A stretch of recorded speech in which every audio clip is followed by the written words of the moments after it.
देखो, निश्चित रूप से शुरू में कोई भी आंदोलन हो जी। उसको सरकारें ज्यादा सा सीरियस नहीं लेती, क्योंकि किसी भी आंदोलन में जो जन समर्थन है वो धीरे धीरे जुटता है।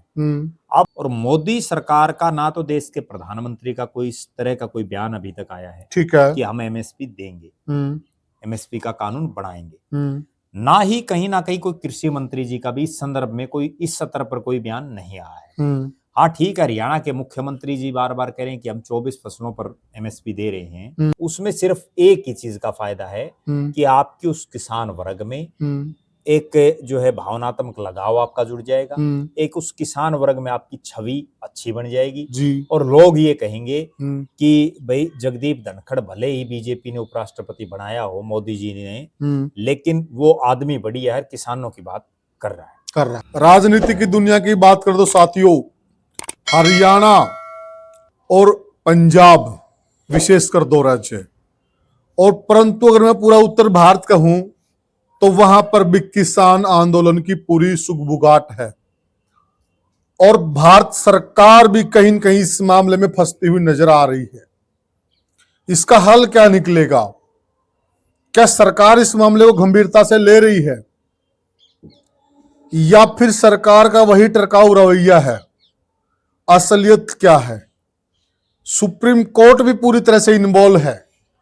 जिस प्रकार से जगजीत सिंह डल्लेवाल की तबीयत दिन प्रतिदिन गिरती जा रही है और सुप्रीम कोर्ट ने भी चिंता जाहिर की है कि 70 साल का बुजुर्ग जो पहले से ही कैंसर का पेशेंट है तो उसको आप हॉस्पिटल में क्यों नहीं एडमिट कर देते हैं? उसकी जान देश के लिए मूल्यवान है। आखिर में इसका हल क्या निकलेगा? सरकार इसको किस रूप में ले रही है? इन सारी बातों की चर्चा करेंगे हम वरिष्ठ पत्रकार और राजनीतिक विश्लेषक प्रद्युमन जोशीला जी के साथ। प्रद्युमन भाई राम राम। राम राम जी, सभी दर्शकों को नमस्कार, राम राम। प्रद्युमन भाई देखिए, जो किसान आंदोलन है जी, उसमें सरकार की भी इन्वॉल्वमेंट है, एक तरफ सुप्रीम कोर्ट की भी इन्वॉल्वमेंट है जी। क्या लग रहा है कि इसका कोई सार्थक हल निकलेगा या फिर ये मामला और ज्यादा पेचीदा हो रहा है? दूसरी बात है जी, जगदीप धनखड़ जी महाराष्ट्र में एक कार्यक्रम में थे, किसानों के कार्यक्रम में, वहां उन्होंने मंच से किसान आंदोलन के लिए जो बातें कही जी, वो कहीं न कहीं किसानों के लिए चेहरे पर मुस्कुराहट लेके आई कि जब देश का उपराष्ट्रपति इस मामले को इतनी गंभीरता से ले रहा तो इसका कोई हल निकलेगा। जी। और बड़ी बात हुई कल चौटाला गांव के अंदर, जहां प्रदेश के पूर्व मुख्यमंत्री ओम प्रकाश चौटाला जी का अंतिम संस्कार की कार्यक्रम चल रहा था। उस अंतिम संस्कार में, उस अंतिम घड़ी में भी जगदीप धनखड़ ने किसानों को याद किया और उस मुद्दे पर उन्होंने बोला। तो आपको क्या लगता है कि किस तरफ जा रही है? देखो, निश्चित रूप से शुरू में कोई भी आंदोलन हो जी, उसको सरकारें ज्यादा सा सीरियस नहीं लेती, क्योंकि किसी भी आंदोलन में जो जन समर्थन है वो धीरे धीरे जुटता है। अब अगर इस पंजाब के जो हरियाणा पंजाब के बॉर्डर पर जो आंदोलन चल रहा है, यहाँ भी पिछले 9-10 महीने से किसान बैठे हुए थे जी, तब तक किसी ने उनकी कोई शुद्ध बुद्ध नहीं ली, रोड ब्लॉक था।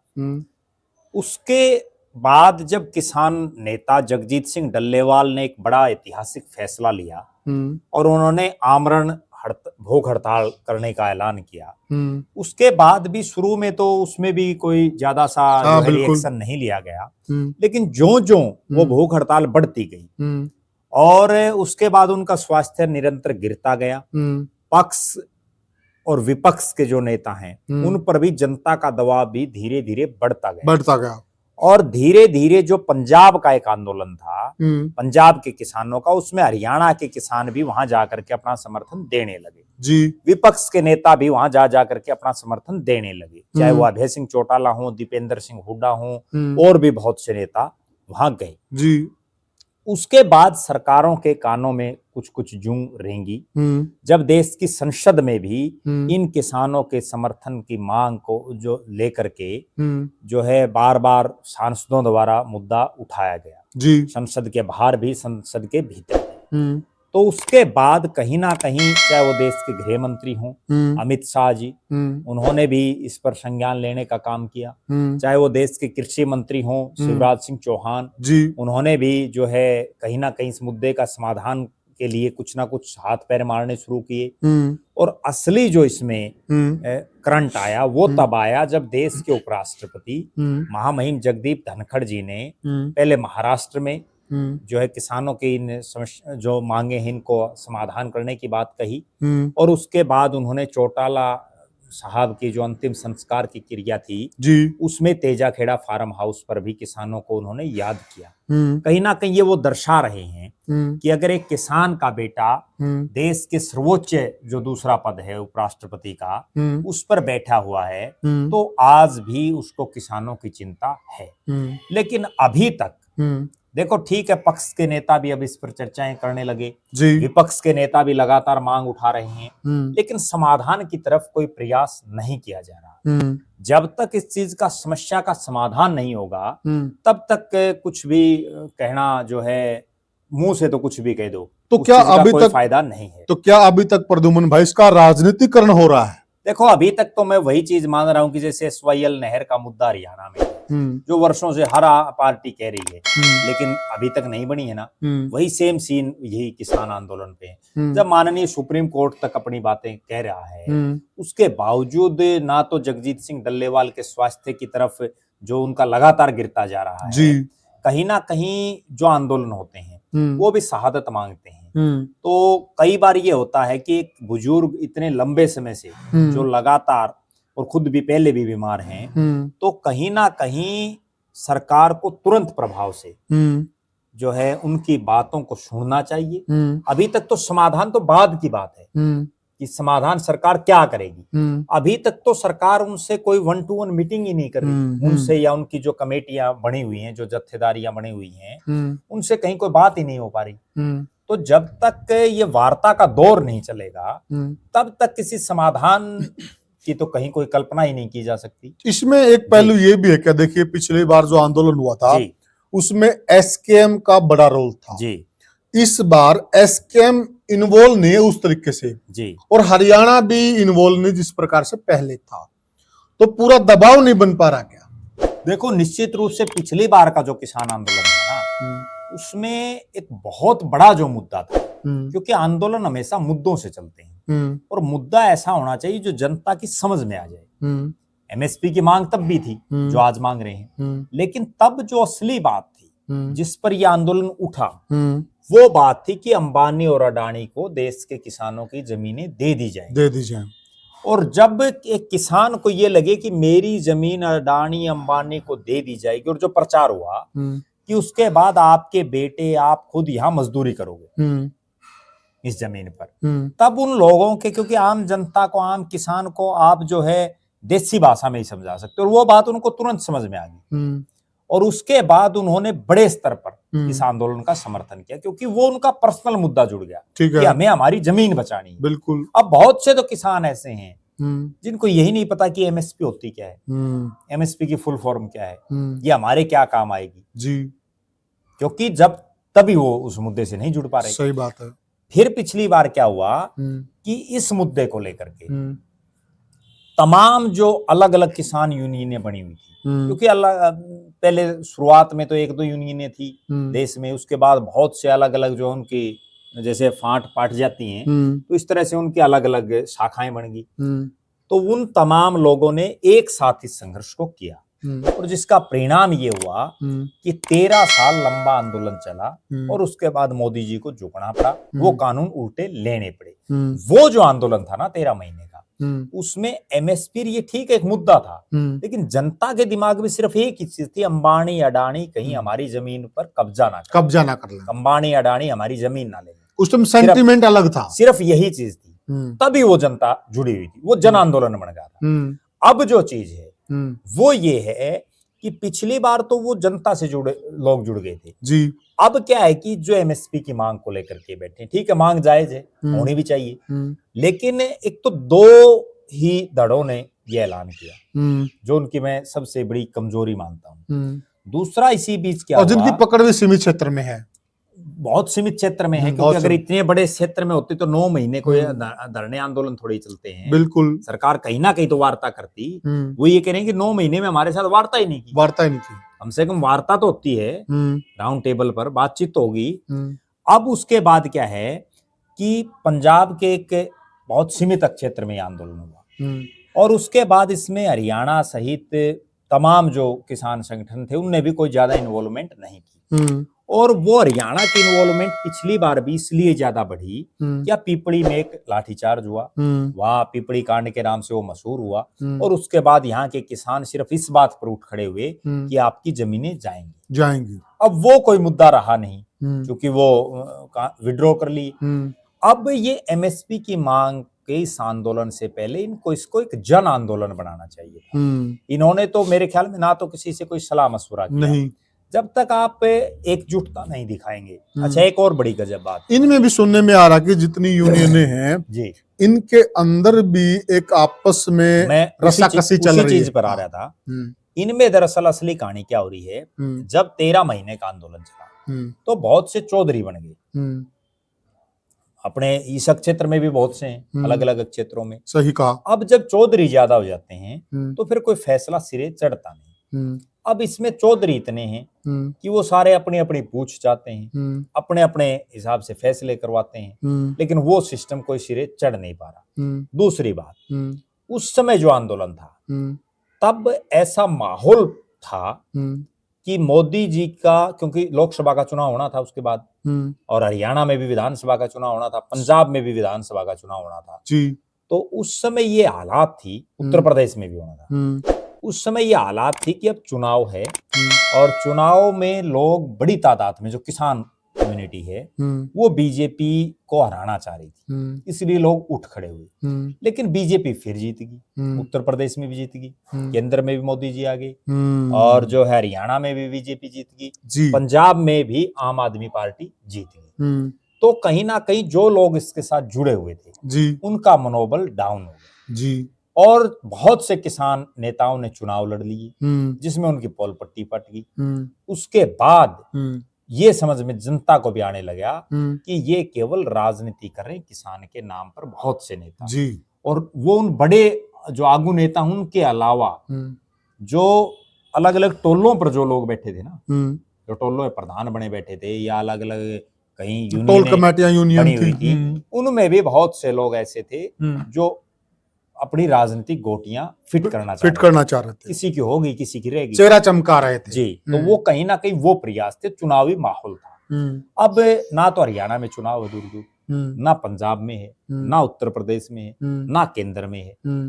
तो अब जो है आंदोलन वो गति नहीं पकड़ पा रहा, क्योंकि कोई भी आंदोलन हो दुनिया साहब, उसमें लोग तभी लगते हैं जब एक उम्मीद लोगों को हो कि हम इस आंदोलन को जीतने में कामयाब हो जाएंगे। हार के साथ कोई नहीं लगना चाहता, और वो उम्मीद अभी तक दिखाई दे नहीं रही। चलो ये तो एक पहलू हुआ। जो एमएसपी की मांग को लेकर के जो बैठे हैं, ये अकेले पंजाब के किसान को तो नहीं मिलेगी ना। हाँ। ये तो अगर मिलेगी तो पूरे देश के किसान को मिलेगी। मैं उसी चीज पे आना चाह रहा था जी, कि यह तो एक राजनीतिक पहलू हुआ जी।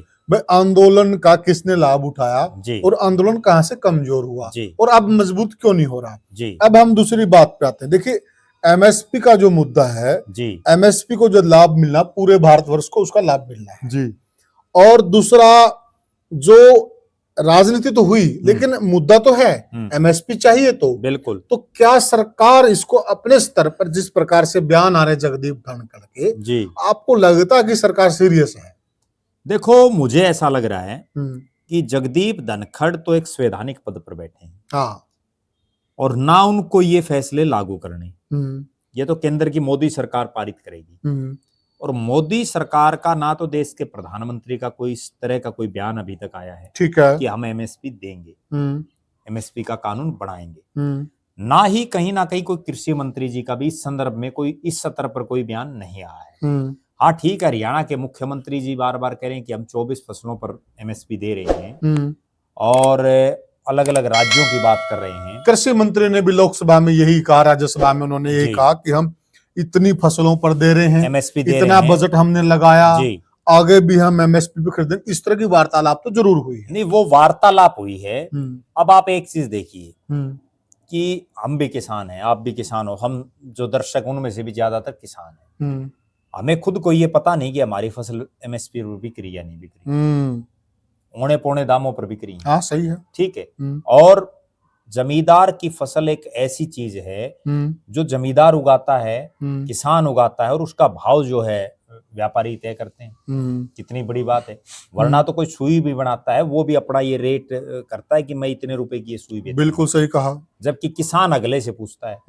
तो कहीं ना कहीं किसान दुर्दशा में तो है ही, दुर्गति की तरफ है, किसान की दुर्गति लगातार हो रही है जी। लेकिन जब तक मेरा ऐसा मानना है कि देश के प्रधान, क्योंकि आज जो केंद्र सरकार है उसमें all in all Narendra Modi ji और उसके बाद अमित शाह जी, बाकी तो चाहे कोई कुछ भी कहता रहे, ठीक बात है। जब तक वो दोनों कहीं कोई सीरियस इस पर फैसला नहीं लेंगे और जब तक वो इसको कोई सीरियस मुद्दा नहीं समझेंगे, तब तक मुझे नहीं लगता कि कहीं कोई इसका समाधान नजदीक भी दिखाई दे रहा है। ये ठीक है, छोटे मोटे नेता जो उनके बाद के जो नेता वो कुछ भी बोलते रहे, लेकिन बात तो ये है ना, आपकी बात का वजन कितना। तो जगदीप धनखड़ जो 2 बार बोले हैं जी, एक बार तो वो महाराष्ट्र में बोले जी, और अभी वो जो ओम प्रकाश चौटाला जी की जो अंतिम सांस्कृतिक यात्रा में बोले, जो कि ये तो बहुत ही सीरियस इश्यू था, या तो माहौल कुछ और था, उन्होंने बात किसानों की जी। तो क्या वो किसानों की नब्ज टटोल रहे हैं जी, स्थानीय नेताओं की नब्ज टटोल रहे हैं, या फिर रिटायरमेंट के बाद समाज में अपना एक स्थान निश्चित कर रहे हैं? देखो मुझे ऐसा लग रहा है कि जगदीप धनखड़ जी जिस ढंग से सार्वजनिक मंचों से ये बात कह रहे हैं, अगर वास्तव में इंप्लीमेंट करवाना है तो उसकी बजाय वो सीधे नरेंद्र मोदी जी को ही कहें, क्योंकि वो देश के उपराष्ट्रपति हैं। हाँ बिल्कुल। और वो उनको कह भी सकते हैं। हाँ। अगर वो कहना चाहें तो, और तभी ये बात इंप्लीमेंट भी हो जाएगी। सार्वजनिक मंचों पर आप कुछ भी बोलते रहो, उसमें सिर्फ एक ही चीज का फायदा है कि आपकी उस किसान वर्ग में एक जो है भावनात्मक लगाव आपका जुड़ जाएगा, एक उस किसान वर्ग में आपकी छवि अच्छी बन जाएगी जी। और लोग ये कहेंगे कि भाई जगदीप धनखड़ भले ही बीजेपी ने उपराष्ट्रपति बनाया हो मोदी जी ने, लेकिन वो आदमी बढ़िया है, किसानों की बात कर रहा है। लेकिन उसका आउटपुट क्या है?